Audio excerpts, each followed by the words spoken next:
আমরা এখন শিখব রোড সাইন বাধ্যতামূলক না বাচক সড়ক চিহ্ন। না বাচক বলতে গেলে যেগুলো না বাচক আছে সেগুলা অবশ্যই না বাচক আমরা মনে রাখতে হবে, এবং বাধ্যতামূলক বললে অবশ্যই সেটা করণীয় আমাদের জন্য, আমরা অবশ্যই করবো, বাদ দেওয়া যাবে না। যেমন এই যে এখানে প্রথম থেকে যদি আমরা শুরু করি, সাইকেল চলাচল নিষেধ। যেই লোক সাইকেল চালাবে সে অবশ্যই এটা দেখতে হবে, কারণ যে গাড়ি চালাবে সে কিন্তু ধরে নিচে সাইকেল নাই, এখন খুব স্পিডে সে গাড়ি চালাবে, চিন্তা নাই। কিন্তু সাইকেল যদি আসে তাহলে কিন্তু সাইকেল দুর্ঘটনা ঘটলে তার নিজের সমস্যা হবে, এক্ষেত্রে গাড়িওয়ালার কোনো দোষ কিন্তু থাকবে না। গেল, তারপরে মোটরসাইকেল চলাচল নিষেধ, এই রোডে মোটরসাইকেল চলতে পারবে না, মাথায় রাখতে হবে এই ধরনের চিহ্নগুলো আমাদের। তারপরে হচ্ছে ট্রাক্টর বা ধীরগতির গাড়ি চলাচল নিষেধ। ট্রাক্টর হোক, রিক্সা হোক, ভ্যান হোক, এই ক্ষেত্রে এই যানবাহনগুলা এই রোডে চলতে পারবে না, কারণ এই যানবাহনগুলার স্পিড খুব কম। কিন্তু এইটা আমরা দেখব, আমরা যখন গাড়ি চালাবো তখন দেখব যে এই চিহ্নটা থাকবে বলে হাইওয়েতে। কোথায় থাকবে? হাইওয়েতে। তারপরে আসি, বিস্ফোরক দ্রব্য বহনকারী গাড়ি চলাচল নিষেধ। যেমন আছে না, অনেক সময় আমরা দেখি না বিস্ফোরক কোনগুলো, ডিজেল আসে, পেট্রোল আসে না, এগুলোতে কিন্তু এই রোডে বলছে যে বিস্ফোরক দ্রব্য বহনকারী গাড়ি চলাচল সম্পূর্ণ নিষেধ, এই রোডে চলতে পারবে না। আচ্ছা, তারপরে আসি, বাস বা বাড়ি যানবাহন চলাচল নিষেধ। এটা কোথায় আছে?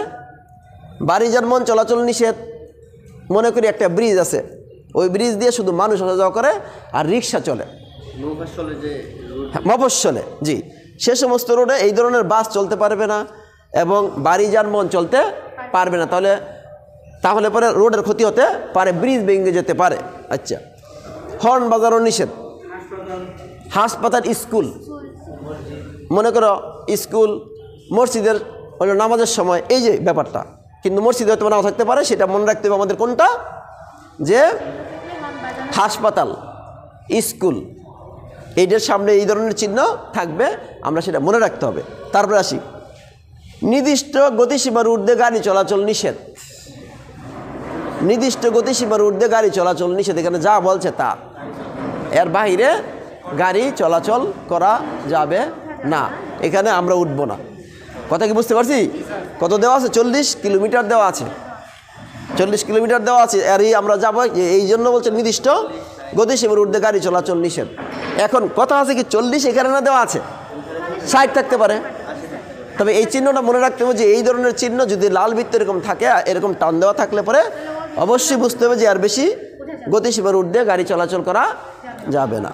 তারপরে আসি, নির্দিষ্ট দৈর্ঘ্যের ঊর্ধ্বের গাড়ি চলাচল নিষেধ, অর্থাৎ এই দৈর্ঘ্যর বেশি হলে গাড়ি চলাচল করা যাবে না। এর কারণ হচ্ছে রোডের সমস্যা আছে, রোডে মোড় ঘুরতে অসুবিধা হয়, যেসব জায়গায় রোডগুলা মোড় ঘুরতে অসুবিধা হয় সেখানে দৈর্ঘ্য, যেমন 10 কি 10 এম মানে 10 মিটার, 10 মিটার দৈর্ঘ্যের বেশি গাড়ি এই রোডে চলাচল করা যাবে না। শুধু গাড়ি চালাইলেই কিন্তু হবে না, আমরা বারবার বলি রোড সাইনগুলো অবশ্যই মাথায় রাখতে হবে। এরপরে আসি, ওভারটেকিং নিষেধ। এগুলো কিন্তু বাধ্যতামূলক, অবশ্যই আমাকে মেনে চলতে হবে, তাহলে দুর্ঘটনা ঘটতে পারে। সব জায়গায় গাড়ি ওভারটেক করা যাবে না, ঠিক আছে, ওভারটেক করা যাবে না। তো এই জন্য বলছে ওভারটেকিং নিষেধ। নিশ্চয়ই রোড চিকুন আছে, এখানে ওভারটেক 2টা গাড়ি যেতে পারে না, বা রোডের কাজ হচ্ছে, করা যাবে না। এরপরে আসি, বাড়ি যানবাহন চলাচল নিষেধ। এই রোডে বাড়ি যানবাহন অবশ্যই চলা যাবে না। বিকল্প রোডে আমাকে যেতে হলে, নির্দিষ্ট জায়গায় যেতে হলে অবশ্যই বিকল্প রোডে ব্যবস্থা করতে হবে। এরপরে আসি, শিশুসহ রাস্তা পারাপার নিষেধ। একা যেতে পারবেন, শিশুসহ যাওয়া যাবে না, ঠিক আছে, শিশুসহ রাস্তা পারাপার নিষেধ, এটা থাকতে পারে, কিন্তু রাস্তা পারাপার থাকবে। কিন্তু যদি শিশুসহ নিষেধ করা থাকে তাইলে পরে এই চিহ্নটা অবশ্যই থাকবে। তারপরে পথচারী পারাপার নিষেধ, এদিকে পথচারী পারাপার করা যাবে না, সেটা অবশ্যই মনে করেন এই ধরনের চিহ্ন থাকলে ড্রাইভার কিন্তু খুব দ্রুত গাড়ি চালাবে না, তাইলে পথচারীর এটা জানা দরকার আছে, যে এটা পথচারী পারাপারের জন্য, এটা পথচারী পারাপারও আমাদের জেনে রাখা উচিত, আমরা যারা সাধারণ লোক আছি, ড্রাইভার ব্যতীত। যাই হোক, এবার আসি আমরা, নির্দিষ্ট উচ্চতার ঊর্ধ্বে গাড়ি চলাচল নিষেধ। উচ্চতা এইটুকু হবে, আর বেশি যাওয়া যাবে না। 4.4 কি মিটার, 4.4 মিটার পর্যন্ত উচ্চতার গাড়ি চলাচল করবে, আর বেশি চলাচল করতে পারবে না, কারণ উপরে হয়তো বা বেঁধে যেতে পারে, এটা মাথায় রাখতে হবে। এরপরে বলছে নির্দিষ্ট প্রস্থের অতিরিক্ত গাড়ি চলাচল নিষেধ। প্রস্থ আছেন গাড়ির পাশে, গাড়ির প্রস্থ যদি 2.4 মিটার এখানে বলছে, কিন্তু 2.4 মিটার এখানে না বলছে, একটু ব্যতিক্রম থাকতে পারে, তবে চিহ্নটা এরকম থাকবে। যদি এর প্রস্থে যদি পাশে যদি এইটুকু বেশি হয় তাইলে পরে গাড়ি চলাচল করা যাবে না। তারপরে আসি, এই যে এইটা আছে, এক্সেলের সর্বোচ্চ ওজন সীমার ঊর্ধ্বের গাড়ি চলাচল নিষেধ। এইটা আছে না, এক্সেল কোনটা, গাড়ির পিছনে থাকে এক্সেল, হ্যাঁ, সেখানে ডিফারেন্সিয়াল গিয়ারবক্স থাকে। এই যে এটাকে বলা হয়, গোলটাকে বলে কি ডিফারেন্সিয়াল গিয়ারবক্স, এই পুরাটা কি বলে এক্সেল, পুরাটা কি বলে এক্সেল, আর এটাকে বলে ডিফারেন্সিয়াল গিয়ারবক্স, এই গোলটা। তো এই জিনিসটার ওজন যদি 4 টন, ঠিক আছে, এক্সেলের সর্বোচ্চ ওজন সীমার ঊর্ধ্বের গাড়ি চলাচল নিষেধ, মানে 4 টনের বেশি হয়, তাইলে পরে আমার গাড়ি এই রোডে যাওয়া যাবে না।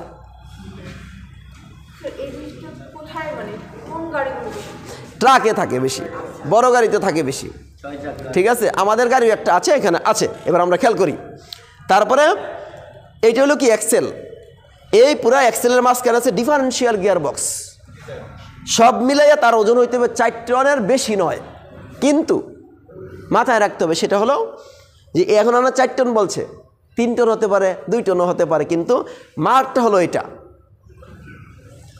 তাইলে অবশ্যই আমি যেই গাড়ি চালাবো সেই গাড়ির এক্সেলের ওজন কতটুকু তা আমার জানা দরকার আছে। এবার আসি, নির্দিষ্ট ওজন সীমার ঊর্ধ্বের গাড়ি চলাচল নিষেধ। এখানে কিন্তু 17 টনের কথা বলে নাই, বলছে নির্দিষ্ট ওজন সীমার ঊর্ধ্বের, কিন্তু দেখাইছে 17 টন। কথা বুঝতে পারছি কিনা, দেখাইছে 17 টন, কিন্তু 17 হতে পারে, 16 হতে পারে, 15 হতে পারে, পারে কিনা আমরা এটা বুঝতে পারছি। তারপরে আসি, তারপরে বলছে নির্দিষ্ট ওজন সীমার ঊর্ধ্বের মালবাহী গাড়ি চলাচল নিষেধ, মানে এখানে এই রোড সাইডের ভিতরে যতটুকু ওজনের কথা বলবে তার বেশি ওজন নিয়ে এই রোডে গাড়ি চলাচল করা যাবে না। যেমন এখানে বলছে 7.5 টন, কিন্তু 7.5 টন নাও হতে পারে। যাই হোক, এরপরে আসি, নির্দিষ্ট লম্ব মাপের, লম্ব মানে এরকম দৈর্ঘ্য না, হ্যাঁ, লম্ব মাপের, নির্দিষ্ট লম্ব মাপের ঊর্ধ্বের গাড়ি চলাচল নিষেধ। অর্থাৎ লম্বায় নির্দিষ্ট একটা দূরত্ব থাকবে, এই দূরত্বের বেশি লম্বা গাড়ি চলাচল এই রোডে চলা সম্পূর্ণ নিষেধ। আমরা বুঝতে পারছি? আচ্ছা, তারপরে আসি, নির্দিষ্ট গতিসীমার ঊর্ধ্বে গাড়ি চলাচল নিষেধ। এটা 40 কিলোমিটার বলছে এখানে, কিন্তু 40 কিলোমিটার নাও হতে পারে, তবে আমাদের মনে রাখতে হবে যে 40 কিলোমিটার ব্যাগের বেশি এই রোডে গাড়ি চলাচল করা যাবে না। 60 থাকলে 60-এর বেশি চলাচল যাবে না, 70 থাকলে এর বেশি চলাচল যাবে না, এইটা। তাইলে আসি আমরা, নির্দিষ্ট গতিসীমার বাধ্যবাধকতা শেষ, নির্দিষ্ট গতিসীমার বাধ্যবাধকতা শেষ, অর্থাৎ এখানে নির্দিষ্ট গতিসীমার বাধ্যবাধকতা নাই, এখন আমরা চালাতে পারবো নিজের মতো করে। কারণ বোঝা যাচ্ছে যে এখানে মনে করো যে কম গতির গাড়িও নাই, বেশি গতির গাড়িও নাই, নিজের মতো করে চলা যাবে, এখানে লেন আছে, বুঝতে পেরেছি আমরা। আচ্ছা, যাই হোক, তো মোটামুটি আমাদের এই বাধ্যতামূলক নাবাচক সড়ক চিহ্নগুলো আমরা বুঝতে পারছি তো। Thank you.